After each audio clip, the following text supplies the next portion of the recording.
We're in your United States history book in chapter 13, and we're going on to section 2, agricultural advancements.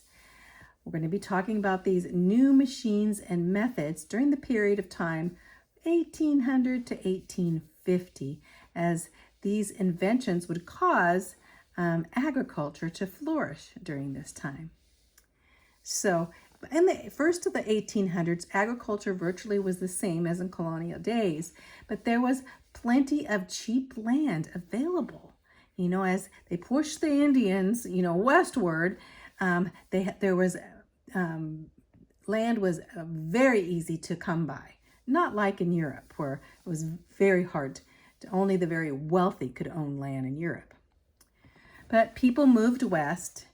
And then when the soil was worn out, and especially some of the plantations, the cotton plantations, they would move west to get more land and soil that was more plentiful and fertile.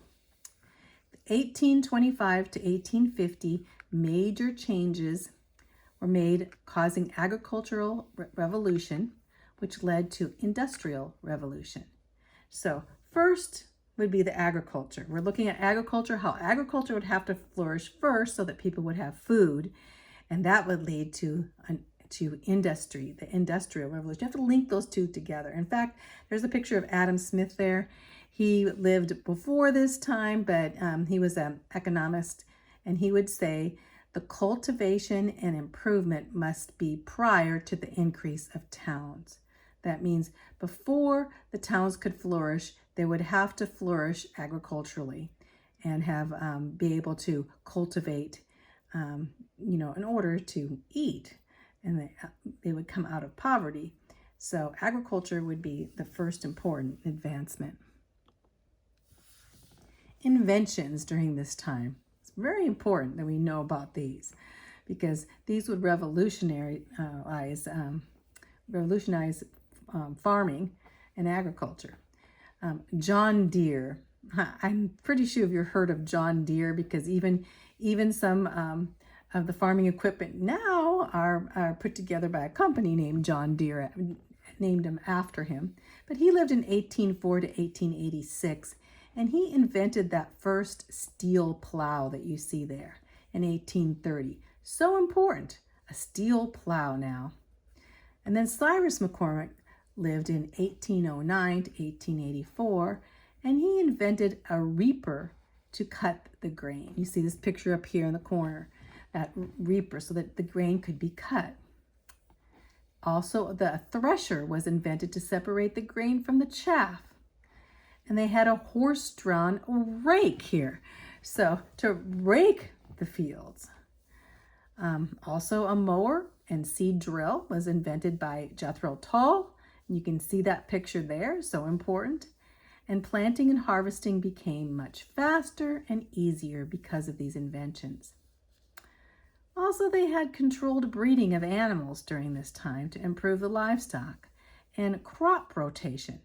Actually, one of the most important so-called inventions, when I say invention, was not an invention at all. It was how to rotate crops so that they wouldn't plant over and over the same crop, and that would wear out the fertile land. But if they rotated crops, they found that the land would go back to being more fertile by rotating crops. And you know what? This is pretty much biblical, because in the Bible it says basically to plant, for 6 years to plant, and then the 7th year to leave the field alone and let it replenish itself. And basically, in doing that, you'd be rotating crops too. But in Israel, it was very important to do this, but did they do it? No, we'll find out in the Bible that they didn't. And God was upset with them. They did not let the land go for rest.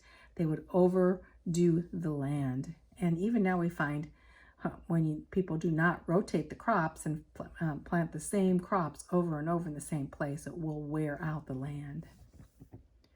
And also during this time, they put forth a fertilizer. The fertilizer was very important to make the land fertile. I was taught some of this by the Indians who would actually put fish in their, fish in there as fertilizer in their crops. So changes in the South, in the agriculture of the South. One of the greatest changes was an invention by Eli Whitney. He lived 1765 to 1825. What did he invent? He invented the cotton gin. So important. It was invented in 1793. Before this time, the thread had to be spun and woven at home. And then factories were equipped with these power-driven machines, of course, later. But this all was a long, tedious processing because the separation of the cotton fibers from the seeds would take a long time. Eli Whitney, at that time, he was a young school teacher from New England, and he revolutionized this process by inventing this machine called the cotton gin, as I said. He built this simple machine just to separate cotton from its seeds. It says deeds there, from its seeds. Before this, they had to do it by hand, and one slave could only clean about 1 pound of cotton per day. That's not very much. And they'd have one slave doing this. With the cotton gin, one slave, they still used the slave there, could clean 50 pounds per day. And later on, they had a steam power that with the cotton gin, and one slave could clean 1,000 pounds per day. So indeed, this really revolutionized things, don't you think? They went from 1 pound a day to 1,000 pounds a day with one slave working. I say one slave at this time. They basically, as we know, had, let me center this a little bit better so you can see. There you go. Basically during this time of slavery, because not until the emancipation of the slaveries happened in the 1860s. So this was prior to that time, prior to the Civil War. The effects of growing cotton. The cotton gin increased the economy in the South, of course, from 1 pound to 1,000 pounds. That's a big deal. Georgia, South Carolina, and Virginia basically did, moved from producing rice and indigo and tobacco to cotton because cotton became easier and more productive to them. In 1790, 3,000 bales of cotton were produced per year. In the 1820s, 400,000 bales of cotton were per year. So it went from 3,000 to 400,000. That is a great increase in cotton. Before that time, cotton goods were pretty expensive, you can imagine. But after that, they could actually produce cotton goods, cotton clothing, at pretty low prices, considering they went from 3,000 bales to 400,000 bales. So this is a revolution, like I say, this cotton gin is so important. The newer southern states, let's see what it says here. Cotton depleted the soil of the nutrients of the soil if they kept growing cotton over and over in the same place over the years. And so the southern cotton growers, of course, they needed new land. And so they would, again, move west.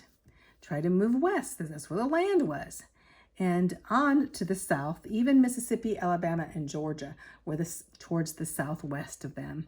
And they began growing cotton there. And cotton growing actually increased slavery and fixed it as an institution because they wanted to produce as much cotton as they could. So they would bring in more slaves. And then slavery became very important in the South. And that's what began the beginnings of the Civil War, as we shall see. Before 1820s, the hope was for slavery to die out. Most people in the North and many people in the South did not believe in slavery at all. But the cotton producers, they of course were making a bundle. And so slavery was very important for them. So cotton needed cheap laborers and needed lots of slaves on a very large scale. So the price of slaves doubled between 1795 and 1804. In 1808, there was an outlawing of importing slaves into the United States at this time, so the price would rise higher. But of course, the southern states, a lot of them, especially those politically involved, would be against the abolition or the abolishing of slavery. Diversified crops. So America was the world's leader in the tobacco industry. Some of the first plantations were actually, before cotton, were tobacco. And a lot of times, like I said before, a lot of the tobacco plantations were later taken over by cotton. So the tobacco industry was mainly, as you see from this map, in Virginia and Kentucky area. You can kind of see the pink area there in that map. And then also there was a great production in rice, hemp, and sugarcane, these things too. So in the midst, usually more towards the south for those. In fact, I would say mostly in the south. Wouldn't really grow those things in the northern colonies at all, where it was pretty cold.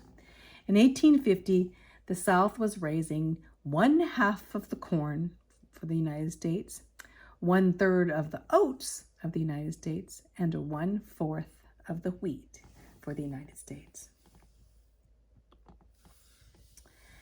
Okay, we're going on to I'm going to go on to section 3, chapter 13, section 3, and we're going to be talking about the industrial movements, because the industry was pretty much came right after the agriculture industry would flourish. So would the industrial industry. So this would be called, in this time between 1825 to 1850, we're talking about this era. This would be the new industrial age. It was the birth of industry in America, which began first in Great Britain in the late 1700s, and then would come to America. There's a word here called Antebellum American. Just remember, Antebellum America. What does that mean? It means before the Civil War. So industry before the Civil War had some sweeping innovations in manufacturing. So they basically went from the domestic system. That's when people would produce things at home, like weave their clothes at home or make shoes at home. And they would work in their home, and then they would sell their things out of their home. That was the domestic system. But it would go to now into the factory system. Just remember, it went from the domestic, domestic means home, to the factory system. Well, England first had the head start of the factories, and it would flood America with these lower cost items in England, especially textiles. So in England, they had the factories started, and they would then be able to bring in a lot of supplies, a lot of items, coming in cheaper prices than Americans could make. And England, guarded her factory secrets. So their factories were booming, but they had secrets on how they ran their factories and the equipment that they used, and they wouldn't tell anybody in America, right? So they even told their machinists, because they had a lot of their machines, their factory machinists, that they couldn't leave England. And they basically were pledged they couldn't tell any of their secrets about the machines in the factories, especially to Americans, thinking then America would have its own factories and they wouldn't buy British or English goods anymore as they had to do. But there was a guy named Samuel Slater, and he lived 1768 to 1835, and he would be called the father of the American factory system. Not England, remember? England had the factories, but we didn't have them yet. So this guy would come in and bring those English factory secrets to America. So he broke through the immigration restrictions. Remember, in England, they said no machinists, no factory machinists could leave because they didn't want their secrets out, but he broke that and came to America.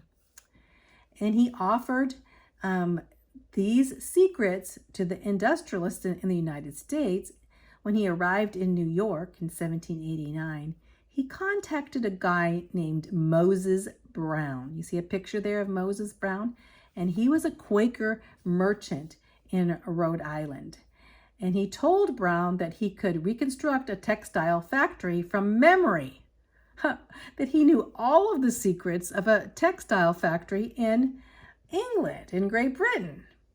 And so he would bring this, so he brought it to Moses Brown, and Brown accepted his invitation to do this and to pay for this factory to be constructed.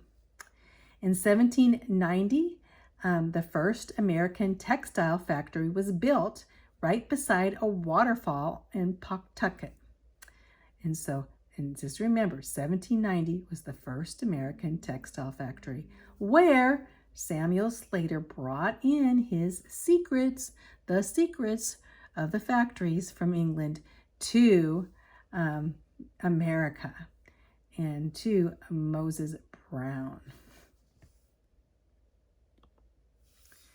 The factory system then really took root. It centered in the New England states. We're talking about up towards, New York, Massachusetts, and well, that's more middle states, but they were up there towards that area. Oh, New England and middle states. So in the north, the factory system, because in the south, remember, they had the big plantations, especially cotton plantations. So the factories were mainly in the north. And they would use that Protestant work ethic, because basically the Puritans and the Protestants, they knew that they needed to work, and work ethic was important to them. To live, you would have to work. And basically there were a lot of raw materials there to be used, and so the factories would flourish. More urban city dwellers, urban means city, they dwelled in the city, people would move into the city from the rural areas, from the farming areas, into the city to work in the factories. Also, there was excellent iron and steel production in the Middle States to put forth and build these factories and the machines that would be made out of, iron and steel. Even the West was beginning to produce meat, flour, lumber, farm machinery. All of these were produced in factories, along with textiles. I should add that to it. But meat, flour, lumber, farm machinery, but textiles being one of the first. Prior to 1812, the trade with Great Britain had not been cut off during, especially before 1812. Remember the War of 1812? They cut off trade with Great Britain. Do you remember that? So then, and after the war, during the war actually, and after the war, the Americans said, well, we need to bring forth these factories and produce our own things, because we're not going to be able to get these items from the factories in Great Britain anymore, because the trade's been cut off, especially during the war, because we were at war with Great Britain, remember? So after the war and during the war, the American textile factories prospered. So here's some pictures of the factories up there, and you can see the young girl working at a textile factory there. Inventions also increased factories. So Francis Cabot Lowell, he lived in 1775 to 1817, and he invented the power loom, picture of the power loom. And Elias Howe, he much improved the sewing machine. But when you think of a sewing machine, you don't really think of Elias Howe, because he actually was putting one of the first sewing machines there together, and you always think, when you think of sewing machines, who do you think of? Well, I think of Singer, right? because the Singer sewing machines became so popular, even up today. The Singer company actually had a monopoly on sewing machines, right? But Isaac Singer, he lived 1811 to 1875 during this time, and he improved the sewing machine even further, and even to the point that each person at home, or each family at home, could actually buy a sewing machine and sew their clothes at home. That's Isaac Singer. In 1850, the sewing machine was a common appliance in American homes. So when you think of one of the first, well, you ask the question, what is one of the first appliances, factory appliances that came, during this time, you would have to say the sewing machine, huh? But remember, Isaac Singer didn't necessarily invent it, but he made it so that it would be very practical, so they could use it. People could use it at home. Elias Howe invented and much improved the sewing machine.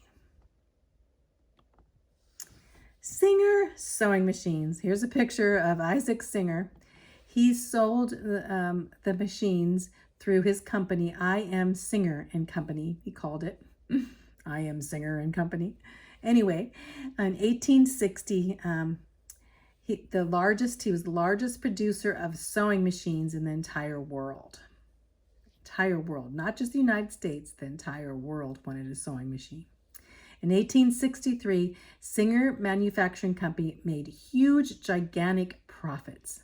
He was one of the first, multi-millionaire, whatever, because of the Singer sewing machines. Everyone wanted a Singer sewing machine.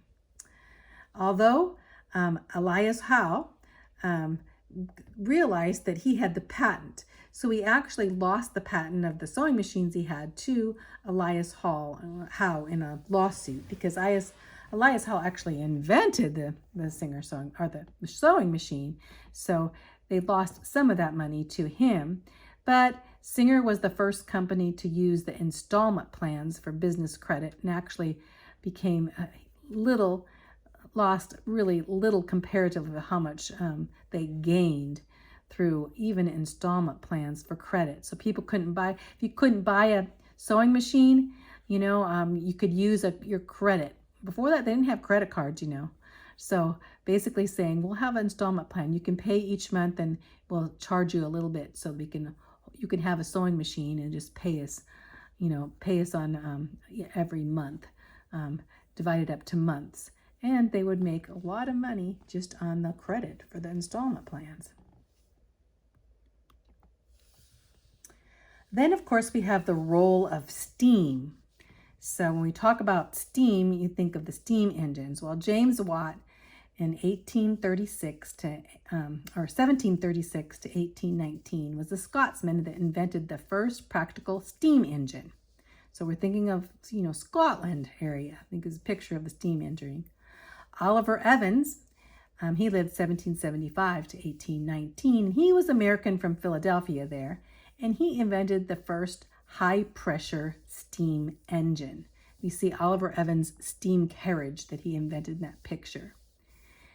And his use of steam became more practical because of Oliver Evans, bringing it into practical use. And later on, there were new kinds of coal that was available that actually would make it easier for the role of steam, especially in transportation and such. Okay, let's stop there.